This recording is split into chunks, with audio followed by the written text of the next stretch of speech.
Okay, we are live. Well, good morning, everyone, and welcome to Making Milestones.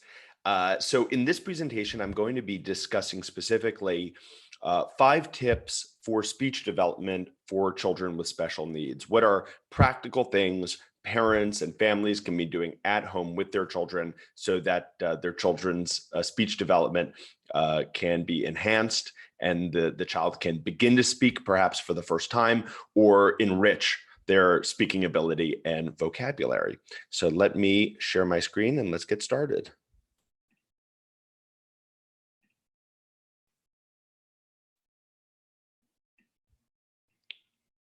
All right, here we go. All right. So, welcome to Making Milestones. And this is a web series to help families of children with special needs achieve the impossible. It's hosted by me, Spencer Doman, and Doman International. Doman International is an organization which empowers families of kids with special needs with holistic solutions for their child so that their kid can reach their fullest potential in life. So, as I said in this episode, we're going to be discussing 5 tips for speech development that you could start today with your kid with special needs. So let's get right into the matter. So let's talk about tip number 1 for speech development. And the first tip is when your child speaks and attempts to speak, it's very important for you to listen very closely. Always show that your child is listening, that you are listening and responding. This is really important because very often for children with special needs who have no speech or poor speech, they become very used to the fact that unfortunately the people around them have difficulty understanding them. These children might be producing sounds, they might be trying to speak words, but because of their neurodevelopmental condition, their speech is not clear. So people have a tough time understanding. And the problem is with this is it kind of leads to a kind of um, attitude on the child's part. When they start to realize that people are not listening to them, they gradually over time stop trying to be understood. They stop trying to speak. And sometimes parents with kids with special needs will actually observe this. They'll say, my child used to say a couple of words, but no longer. Why is that?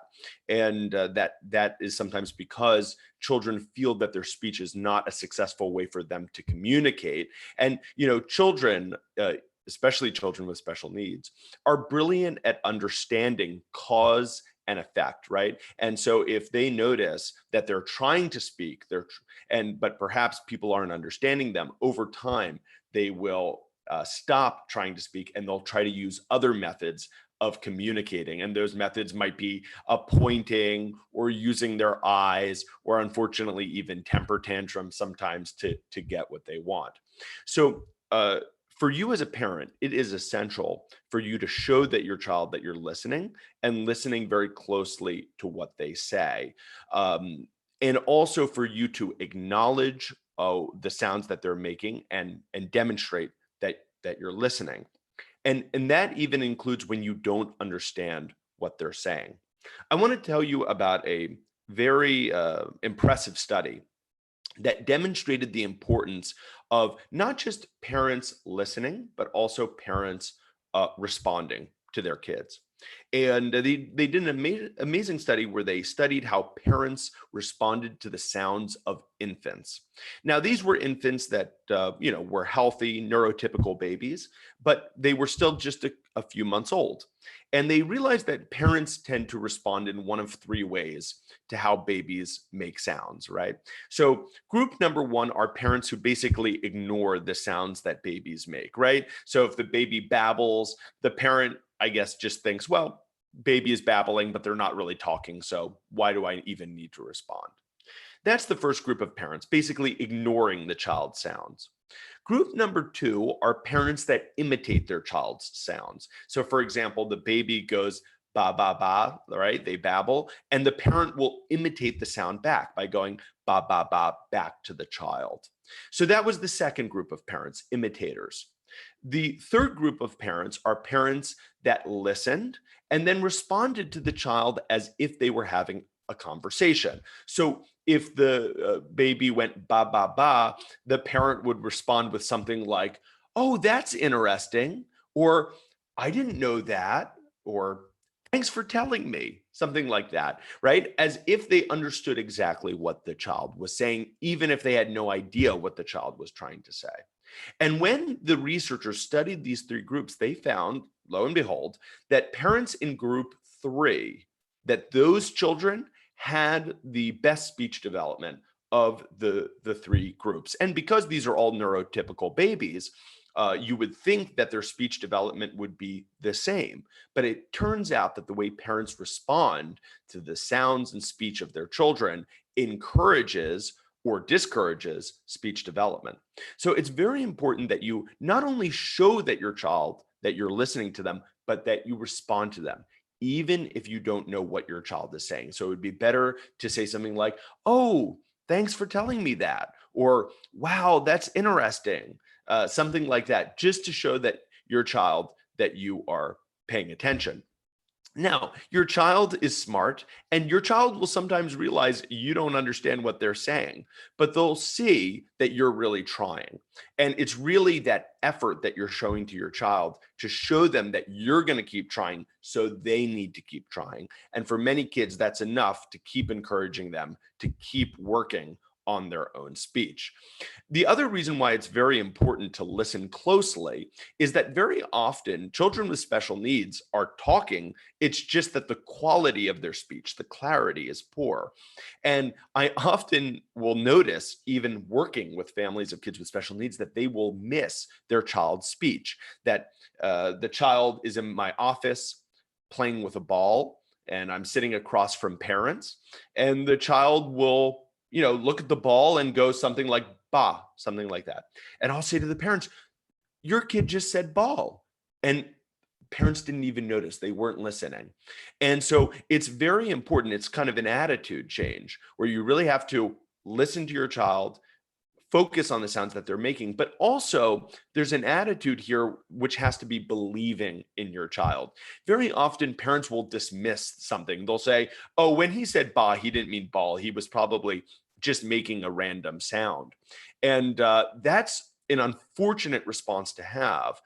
First of all, because it shows a lack of faith in the child's intelligence and attempts to communicate. But there's another reason why not acknowledging and responding to a child's new word like that is problematic. And that brings us to the next tip.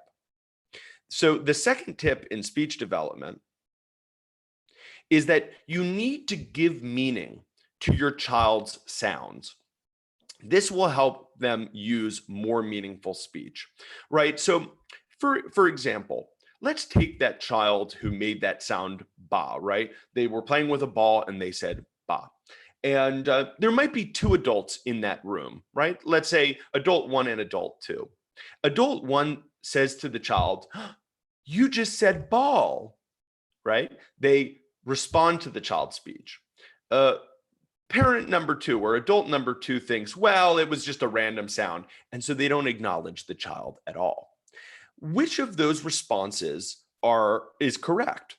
Well, we don't know, right? We can't be sure whether the child meant to say ball or not, but it doesn't actually matter. The more important thing is that adult number one did the right thing, because even if the child didn't mean to say the word ball, the parent has now given a meaning to that sound. They showed the child, "You said ball." And so the child says, I made the sound ba. They understood it as ball, and I love playing with my ball. So maybe I'll make that sound for the ball in the future if I want my parents to give it to me. So it again shows the great importance of parents responding and giving meaning to their child's speech. I'd like to give an example of this that I saw in real life, of a boy. His name was Alex, and he was diagnosed with autism, and he had no meaningful speech that parents understood.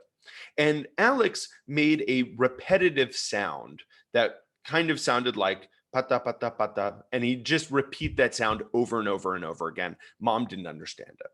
Now, mom speaks Spanish, And so she realized that the sound that Alex makes sounds very similar to the Spanish word pato, and pato means duck. So he was making a sound that sounded like duck. And so she did something which is brilliant and amusing. She decided every time Alex made this sound, she was going to give him a stuffed animal of a duck, which she had in her house. So it all began with, Alex making this repetitive sound, pata, pata, pata. And as soon as mom heard it, she said, pato, you're saying pato, you're saying duck. She would run to another room. She'd grab the toy duck, bring it back, and give it to Alex and say, great job, you said pato, here it is. Now, in the beginning, Alex honestly just responded with kind of puzzlement, right? He didn't mean to say duck, but here was mom responding in this kind of crazy, funny way. And over a bit of time, it became almost a joke for Alex because he realized every time I'm going to make the sound, mom's going to respond like a crazy person, run to another room, grab a toy duck, bring it back, and so on. So he started to do it purposefully. All of a sudden, it became Alex's first meaningful word. And over and over again, he used that word more and more. And now it was his first consistent word of speech. And that broke the barrier of communication between Alex and mom. And by the way, now Alex has a full vocabulary, is bilingual, speaks two languages fluently. And I'm not saying that that was the only reason why his speech is now excellent. I'll be talking about other things later in this presentation, which played a huge role in it. But the most important thing is that this, giving meaning to sounds, right, was the first step in breaking down that barrier of communication. All right, let's go to the third tip for speech development. And that is to use songs and nursery rhymes to inspire your child to learn new words to say. Very often, parents of kids with speech problems will remark upon two interesting facts. First of all, their child loves music. And second of all, that it's easier for the child to sing than it is for them to speak. And so this makes it very reasonable for us to be using songs and nursery rhymes to inspire a child to talk more. I'd like to show an example of how we could use songs in a child's speech development program. So here's a song that almost every child knows, Happy Birthday, right? And so the way we would use this to develop a child's speech, in the first week of the program, we would just begin with singing the song to the child. So a parent would sing to the kid, singing, happy birthday to you, happy birthday to you, happy birthday, dear Sally, happy birthday to you. And for the first week, maybe 3 to 5 times in a day, parent will sing it out loud to the child. Then, starting in the second week, parents are going to do something a bit different. They're going to drop the last word of the song, and now that word is going to be the child's word. It's going to be the child's word to actually fill in and say. So parents going to start to do, happy birthday to you, happy birthday to you, happy birthday, dear Sally, happy birthday to... And they wait for the child to say the last word. Now, the most important reason why we're using a song for this speech development is that both child and parent know that the word that the child is supposed to say is you. It's almost like a contractual agreement, right? Both sides know exactly what to expect. And so when the child says that word, even if it's not well articulated, even if it's not clear, both people know what the child is trying to say. So even if the child goes, or ooh, both parent and child know it stands for you. And so this, again, it's essential because it's kind of breaking down those barriers of communication between parent and child. So 1 week, you sing it aloud to the child 3 to 5 times in a day. And then in the second week, you start to give that space over to the child so that they start to fill in a word. Here you can see in this example, at the end of every line, the word is in blue. And that's because for some children over time, they will take over the last word of every line. So parents will sing, happy birthday to, happy birthday to, happy birthday, dear, right? So the child will fill in the last word of each line. Some children are able to work up to that ability. Nursery rhymes are very similar to songs because they're rhythmic, right? So here we have a nursery rhyme like Jack and Jill. So again, parents for 1 week could recite a nursery rhyme like this 3 to 5 times a day. And in the second week, they would start to leave one word for the child to say, right? So they would finish off by saying, and Jill came tumbling. Again, parent and child both know what that word is supposed to be. All right, let's move on to the fourth tip for speech development. And that is giving verbal options to answer helps a child give a verbal response. Very often when we ask children questions, the issue, there are multiple issues for a child with special needs. First of all, speech is already a problem for them, and so it's difficult for them to deliver an answer. Also, often questions have many possible answers. For example, if you ask the child, what do you want to eat as a snack?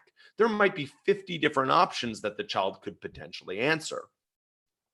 And the third problem is that for many children with special needs, they are neurologically disorganized, right? They have a disorganization within their brain function that makes it difficult for them to verbally answer what they want to say, right? So if you ask a child what they want for a snack, they may know they want an apple, but because of that disorganization, they are not able to deliver that word from their brain to their mouth in order to say it. I hope that makes sense, but it's a very important thing to understand. Just because a child can't say something, it doesn't mean they can't understand it. Understanding is a product of the auditory pathway. Speech is a motor pathway that comes from the brain to the mouth. So it's possible for a child to understand potentially everything, be highly intelligent, be brilliant, and yet have very, very poor speech. So it's very important. Do not assume that because your child has poor speech that they have low intelligence. The two things are not correlated. Okay, so giving verbal options when you ask your child the question can be very helpful for them to give an answer. So, for example, instead of just asking, what would you like for a snack? You give two verbal options. So you would ask, what would you like for a snack? An apple or a pear? An apple or a pear? And then you wait patiently for the child to answer. Giving these two choices, first of all, it limits the options for the child. So the child now knows it's just one of these two choices. It makes it easier for them to deliver the answer. But the more important thing, when the child tries to deliver the answer, it will be easier for parents to assign, right, what they say to one of the two choices. So for example, if the child goes, the parent can say, oh, apple, you want an apple, right? Or if they went pa, you might say, oh, pear, you want a pear. Now, sometimes parents will say, but what if I misunderstand their sound? You know, maybe they go, but they really meant pear. And well, that is a possibility. But here's the important thing to understand. If your child says, and they want a pear, and you say, oh, you want apple, I'll give you an apple. Well, what the child will realize is they'll say, you know, when I made that sound, they understood apple. I wanted a pear, but I'm still getting an apple out of it, so I'm happy. And in the future, when I want an apple, I'll just make that sound. And so again, the child is fixing a sound, right, that they're able to make to a meaningful word. So the child is now developing a new meaningful word. So this is why it's powerful to give choices. What would you like as a reward? Music or a book, right? Or where would you like to go this weekend? To the park or the pool? So again, maybe the child goes, ooh, and you go, oh, you want the pool? We'll go to the pool this weekend. Fantastic. So when the child gives a verbal option, you, even if you aren't 100% sure, you give that sound one of the meanings of the two choices, and then you follow it up, right? You say to the child, oh, you want the book? I'll give you the book. So that way the child knows, oh, they understood my sound as book. That's good for me to know in the future. This is why giving verbal options is very powerful. Let's get to the fifth tip for speech development. And that is that if you really want great results for speech development, if you really want to see a child's speech flourish, a holistic, integrative approach is needed to help speech development. I can give you a lot of tips about speech development. I've only gone over 5 in this presentation, but perhaps I could give 20 different recommendations. But the truth is that so much more than focusing on speech is needed for great speech development. You need a holistic program to focus on the entire brain. And why is this? Well, it is estimated that when we speak, that as many as 8 to 12 different regions of the brain coordinate in unison to develop and create speech, right? So that is why most likely a holistic integrative approach is ideal, because you want to improve as many brain regions as possible so that the child can speak easier. So what might that integrative approach look like? Well, in the Doman method, we have incorporated many different approaches, right, in order to create a kind of holistic solution for kids with neurodevelopmental delays and speech problems. So, for example, one part of the Doman method is auditory integration.